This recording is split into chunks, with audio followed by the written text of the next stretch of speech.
बिस्मिल्लाहिर्रहमानिर्रहीम।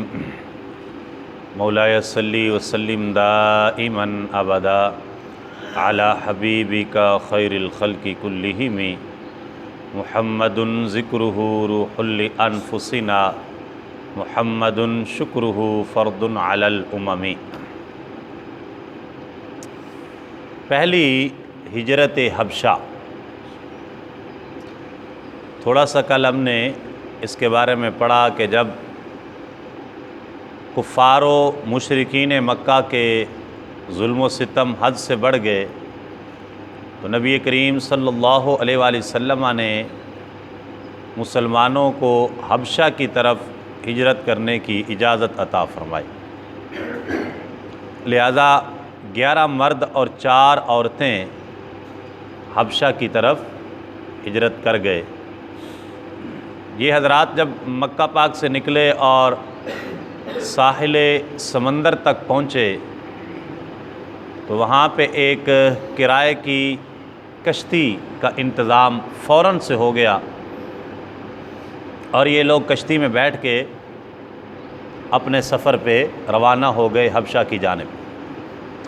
मुशरिकीन मक्का को पता चला तो उन्होंने पीछे से ताक़ुब किया, भाग दौड़ की, लेकिन जब तक वो पहुँचे साहिल समंदर तक तब तक मुसलमानों की कश्ती रवाना हो चुकी थी। लिहाजा उनको बेमुराद वापस आना पड़ा। हबशा में जाके मुसलमानों ने वहाँ पे स्टे किया। शाह हबशा नजाशी जो था वो एक अमन पसंद और आदिल बादशाह था।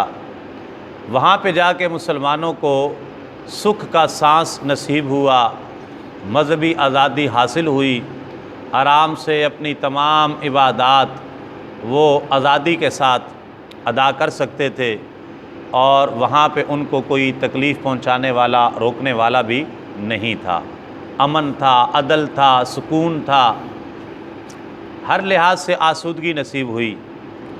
तो पीछे मक्का मुकरमा में अपनी जब ख़बर भेजी कि हम यहाँ पे सुकून के साथ हैं और मुकम्मल मज़हबी आज़ादी हमें हासिल है और कोई हमें रोक टोक करने वाला नहीं है, तो मज़ीद मुसलमान मक्का पाक से हबशा की तरफ रवाना हुए और वो जो तादाद इब्तिदान 15 थी अब ये तादाद 83 को पहुँच चुकी थी कि मज़ीद सहाबा और सहाबियात हिजरत करके हबशा की तरफ चले गए और ये 83 का फ़िगर जो है ना ये पूरा हुआ, तादाद यहाँ तक पहुँची। अब जब तेज़ी से मुसलमानों ने हिजरत शुरू की और उन्होंने देखा कुफ़ार मुशरिकीन मक्का ने, तो उनको ये बात कब गवारा हो सकती थी कि मुसलमान कहीं पे सुख का सांस लें और आराम से बैठें। लिहाजा उन्होंने एक अपनी मीटिंग कॉल की और कहा कि भाई इसका क्या सद्देबाब करना चाहिए और कैसे इनको रोकना चाहिए और जो चले गए हैं उनको कैसे वापस लाना चाहिए।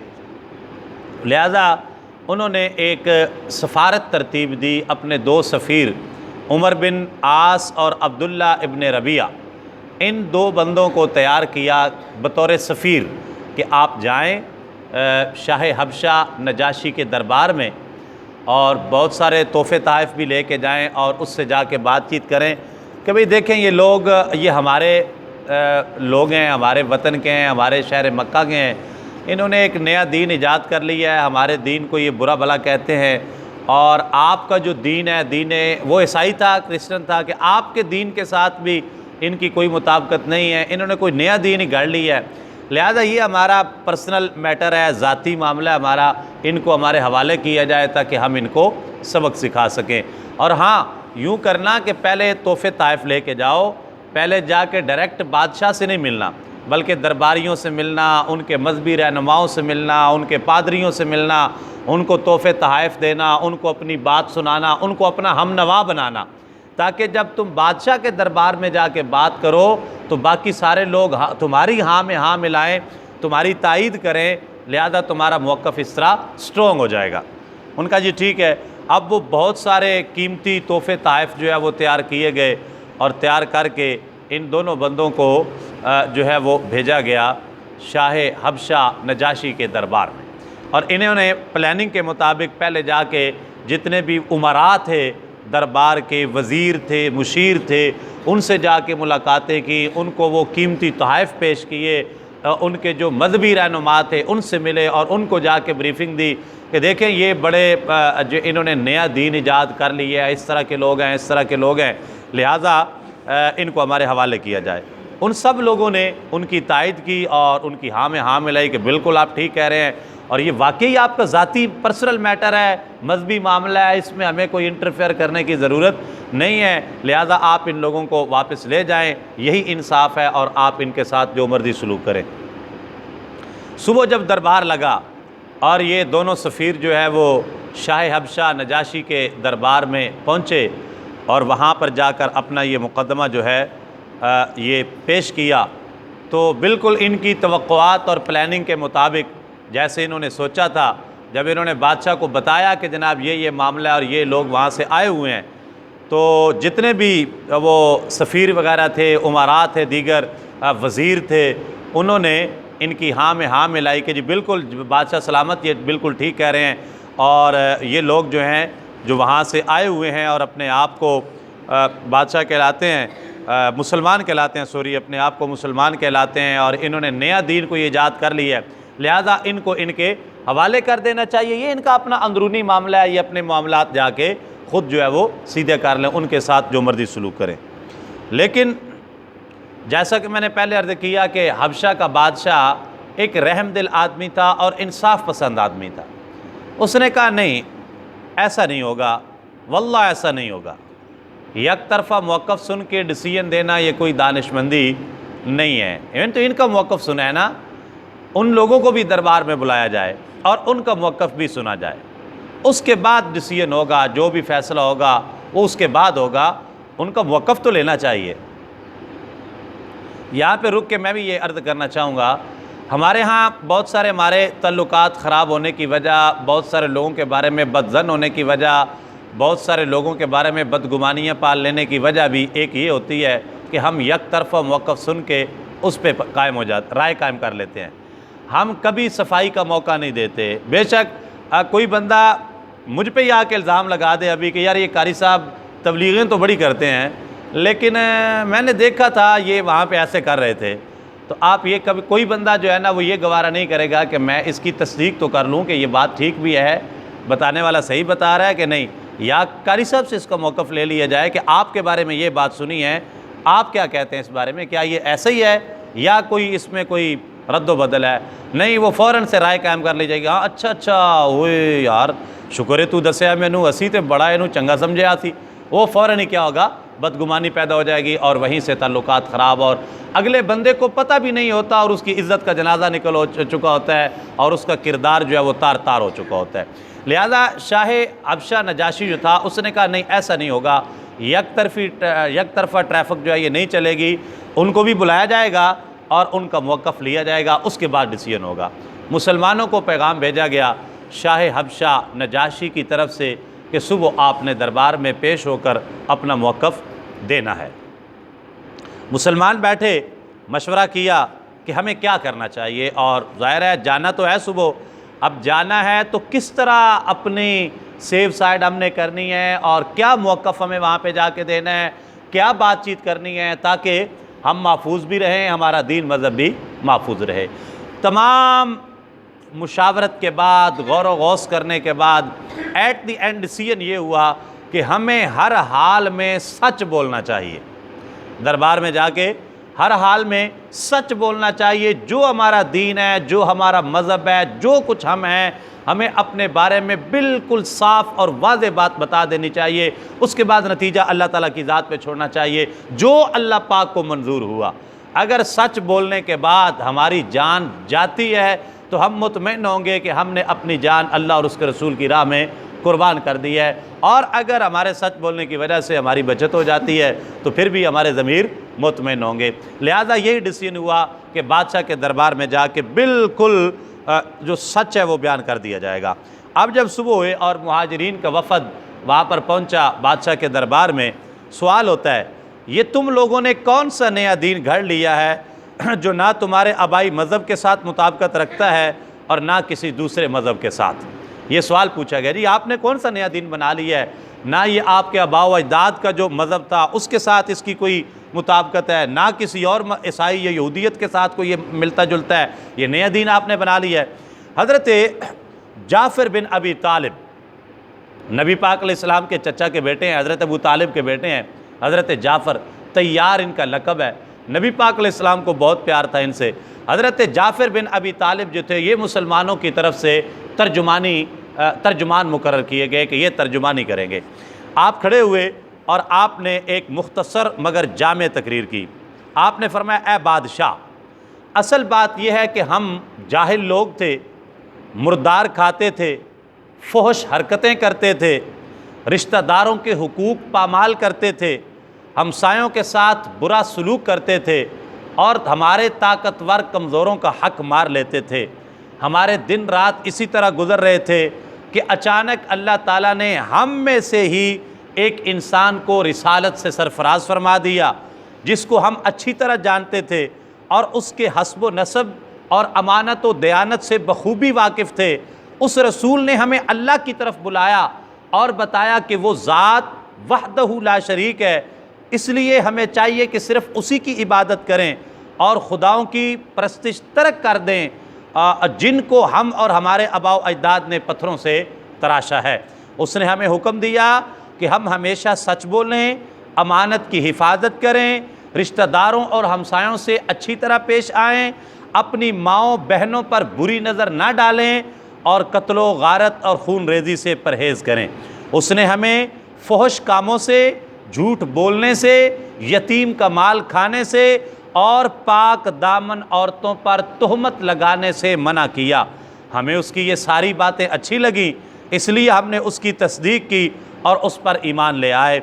हमने बुतों की पूजा छोड़कर अल्लाह वहदहू ला शरीक की इबादत शुरू कर दी और तमाम अहकामात में उसके रसूल सल्लल्लाहु अलैहि वसल्लम की इताअत करने लगे।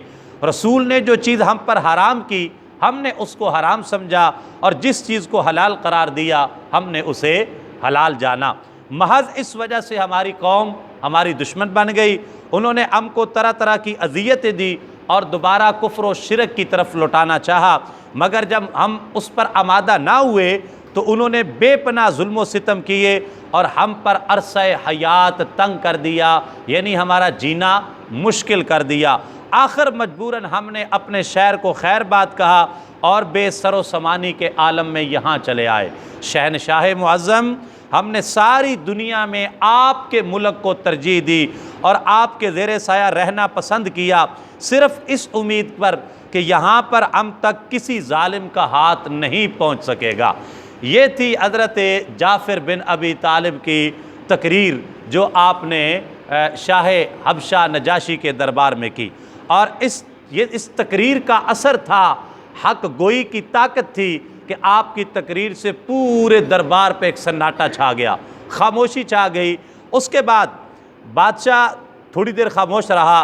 उसके बाद हज़रत जाफ़र से पूछा, तुम्हारे रसूल सल्लल्लाहु अलैहि वसल्लम अल्लाह ताला की तरफ से जो किताब लाए हैं उसका कोई हिस्सा तुम्हें याद है?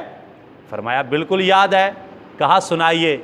अब आप तसव्वुर करें, वो एक चैलेंज भरा बादशाह, हबशा, वो बादशाह का दरबार, हबशा की सरज़मीन, और ये मुहाजिर मुसलमान, और सामने मुशरिकीन मक्का भी खड़े हैं।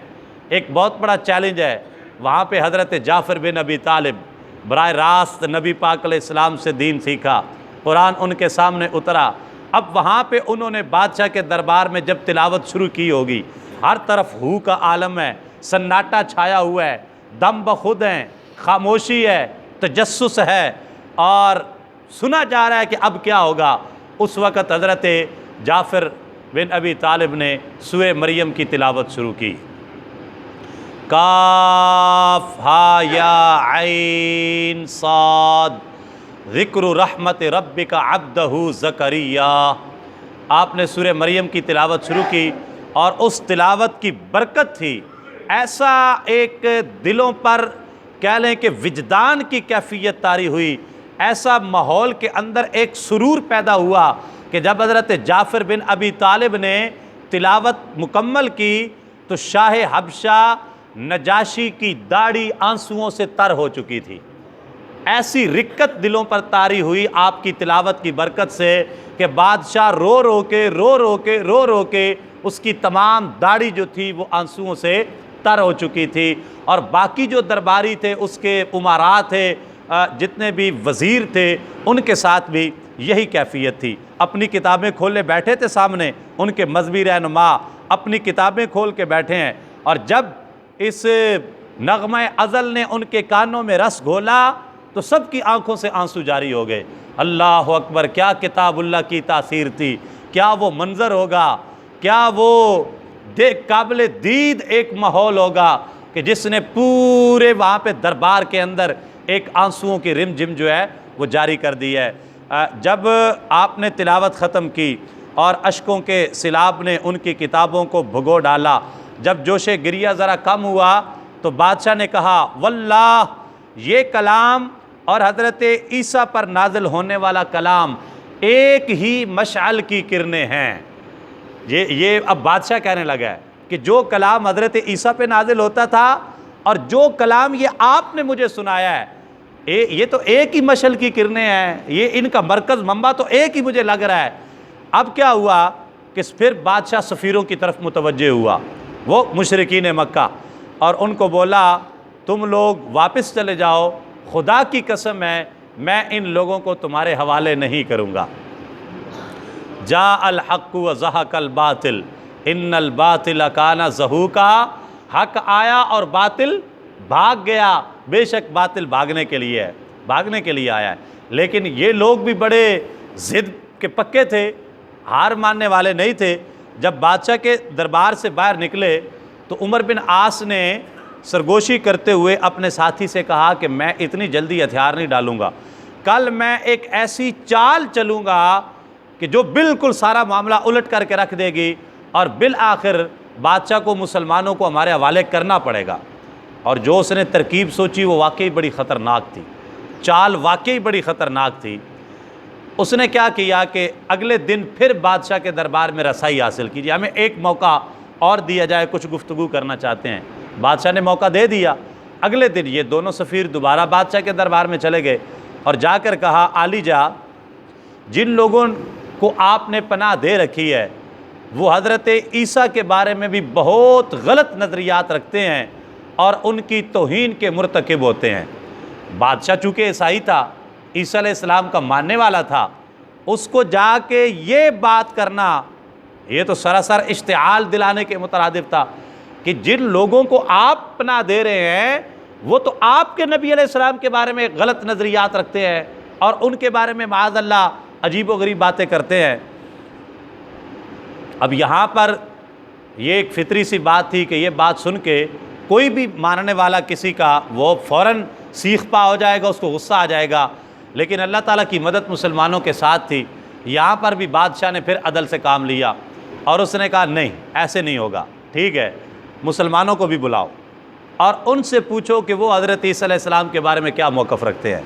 ठीक है, बात तुम्हारी सुन ली है, मौक़िफ़ तुम्हारा आ गया, मुसलमानों को भी बुलाओ और उनसे भी पूछा जाए कि वो हज़रत ईसा अलैहिस्सलाम के बारे में क्या कहते हैं। दोबारा फिर मुसलमानों को बुला लिया गया। जब दोबारा मुसलमान गए, बादशाह ने पूछा, तुम लोग ईसा इब्न मरियम के बारे में क्या अकीदा रखते हो।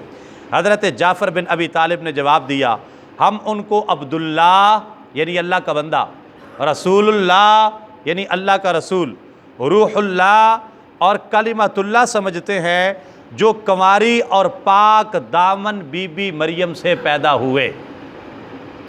ये हमारा मौक़िफ़ है हज़रत ईसा अलैहिस्सलाम के बारे में। हम उनको अब्दुल्ला भी कहते हैं, हम उनको रूहुल्लाह भी कहते हैं, रसूलुल्लाह भी कहते हैं, कलिमतुल्लाह भी कहते हैं। उनकी वालदा को पाक दामन औरत भी समझते हैं। हमारा अक़ीदा है कि उनकी वालदा पाक दामन थी और वो उनसे पैदा हुए थे, बग़ैर बाप के पैदा हुए थे। जब आपने ये बात की ना, तो बादशाह ने अपने दरबार में जहाँ बैठा था वहाँ से एक तिनका उठाया, तीला जिसे हम पंजाबी में कहते हैं तीला, एक तिनका उठाया और उठा के कहने लगा, अल्लाह की कसम है, जो कुछ तुमने हज़रत ईसा अलैहिस्सलाम के बारे में बयान किया है, हज़रत ईसा अलैहिस्सलाम ये इस तिनके के बराबर भी उससे ज़्यादा नहीं थे। यानी जो तुमने बयान किया वो बिल्कुल हक़ बयान किया है। हज़रत ईसा अलैहिस्सलाम की यही शान है जो तुम लोगों ने बयान की है। लिहाजा तुम्हारा अकीदा हज़रत ईसा अलैहिस्सलाम के बारे में बिल्कुल ठीक है। दूसरी चाल भी नाकाम हुई, अल्लाह ने मुसलमानों की मदद फरमाई और वो उस बादशाह का एतमाद जीतने में कामयाब रहे। अब जब बादशाह ने ये बात की तो वहाँ पर इश्तिआल का आना तो एक फितरी बात थी। वो सारे जितने भी बादशाह के अपने दरबारी थे और अपने वज़ीर मुशीर थे वो सारे बादशाह के ख़िलाफ़ हो गए, क्योंकि उनका अकीदा है कि ईसा इब्ने मरियम जो हैं ये अल्लाह ताला के बेटे हैं। ईसाइयों का ये अकीदा है कि ईसा अलैहिस्सलाम अल्लाह ताला के बेटे हैं, जबकि मुसलमानों ने कहा कि वो अल्लाह के बेटे नहीं, वो हज़रत मरियम के बेटे हैं। तो अब बादशाह ने उनकी बात की तस्दीक की कि जी बिल्कुल आपने जो कहा है वो बिल्कुल ठीक कहा है। तो बादशाह के अपने दरबार में बगावत पैदा हो गई और उसके जो अपने दरबारी थे, उसके फ़ौजी थे, उसके पादरी थे, उन्होंने बादशाह के ख़िलाफ़ जो है वो बगावत कर दी कि ये बंदा ये भी अपने दीन से मुनहरिफ हो गया है। हालात ख़राब हो गए, कंट्रोल से बाहर होना शुरू हो गए। बादशाह ने मुसलमानों के लिए उनको बुलाया और उनके लिए कश्तियाँ तैयार करवाईं और कहा कि अगर ये बगावत कामयाब हो जाती है, ये सारे बागी हो गए हैं, मेरे ख़िलाफ़ हो गए हैं, इन्होंने बगावत कर दी है, अगर बगावत कामयाब हो जाती है तो तुम लोग एक कश्तियों पे बैठ के जहाँ तुम्हारा दिल चाहे वहाँ पे चले जाना, किसी और मुल्क में जाके पनाह ले लेना। और अगर ये बगावत कुचल दी गई, ख़त्म हो गई, तो फिर यहाँ पे बेफिक्र होकर रहना, तुम्हें यहाँ पे कोई रोकने वाला नहीं होगा। ये कहने के बाद बादशाह ने एक कागज़ मंगाया, कलम दवात मंगाई और उस पर एक तहरीर लिखी। वो तहरीर क्या थी? अशहदु अल्ला इलाहा इल्लल्लाहु वअशहदु अन्ना मुहम्मदन अब्दुहु व रसूलुहु, और दूसरा व अशहदु अन्ना ईसा इब्न मरियम अब्दुहु व रसूलुहु व कलिमतुहु व रूहुहु। ठीक है, ये तहरीर लिख के कागज़ पे उसको लपेटा और अपनी जेब में डाल लिया। जेब में डाल के वो जो बागी थे उनके साथ मुज़ाकरात करने के लिए बादशाह चला गया। मुज़ाकरात का जब दौर शुरू हुआ, सामने बागी बैठे थे, उनके पादरी बैठे थे, वो सारे जर्नैल बैठे थे, दरबारी बैठे थे, वज़ीर मशीर सारे बैठे हुए थे। बादशाह भी गया। बादशाह ने कहा बताओ भाई तुम्हारा क्या मौक़िफ़ है, तुम क्या कहते हो? उन्होंने कहा जी आपने ईसा को अल्लाह का बंदा मान लिया है। आपने कहा तो वो बंदे नहीं हैं, तो वो क्या हैं? उस सब ने कहा वो अल्लाह के बेटे हैं।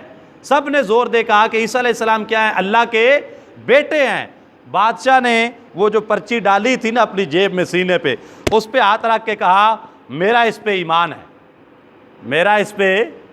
आप नहीं समझे, आप नहीं समझे। बादशाह ने उन बागियों से पूछा कि ईसा अलैहिस्सलाम कौन थे? बागियों ने कहा वो अल्लाह के बेटे थे। बादशाह ने कहा मेरा इस पे ईमान है। वो जो पर्ची जेब में डाली थी और पर्ची पे क्या लिखा हुआ था? अशहदु अल्ला इलाहा इल्लल्लाहु व अशहदु अन्ना मुहम्मदन अब्दुहु व रसूलुहु। अब जब उन्होंने कहा जी वो अल्लाह के बेटे थे, बादशाह ने फ़ौरन कहा मेरा इस पे ईमान है। उन्होंने कहा बस आपका ईमान है तो झगड़ा ही ख़त्म हो गया, लड़ाई ख़त्म हो गई। लिहाजा वो बगावत वहाँ पे ख़त्म हुई। अल्लाह ने मुसलमानों को सुरखरू किया और शाह नजाशी हबशा जो थे वो सहाबियत के दर्जे पे फायज़ हुए। अल्लाह ने उन्हें इस्लाम की तौफ़ीक़ अता फ़रमाई और फिर उसके बाद जो है वो हालात अपने मामूल पे आ गए। अब इससे आगे का जो मरहला है कि फिर बादशाह ने क्या किया और नबी पाक अलैहिस्सलाम का निकाह वहाँ पे हबशा में बैठ के उन्होंने किया। नबी पाक अलैहिस्सलाम का निकाह शाह हबशा नजाशी ने नबी पाक अलैहिस्सलाम का निकाह वहाँ पर पढ़ाया और सरकार का हक महर अदा किया और सरकार के लिए बहुत सारे तोहफ़े ताइफ भेजे। इसकी तफसीलात इंशाअल्लाह कल बयान होंगी बशर्ते ज़िंदगी। अल्लाह ताला मुझे आपको अमल की तौफ़ीक़ अता फ़रमाए। ये जितने भी दरसो बयान होता है ये हमारा यूट्यूब चैनल है, अक्सर दोस्त पूछते हैं, उस पर ये अपलोड होते रहते हैं। आप अहमद भाई से वो चैनल का लिंक वगैरह ले सकते हैं और इसे सुन सकते हैं।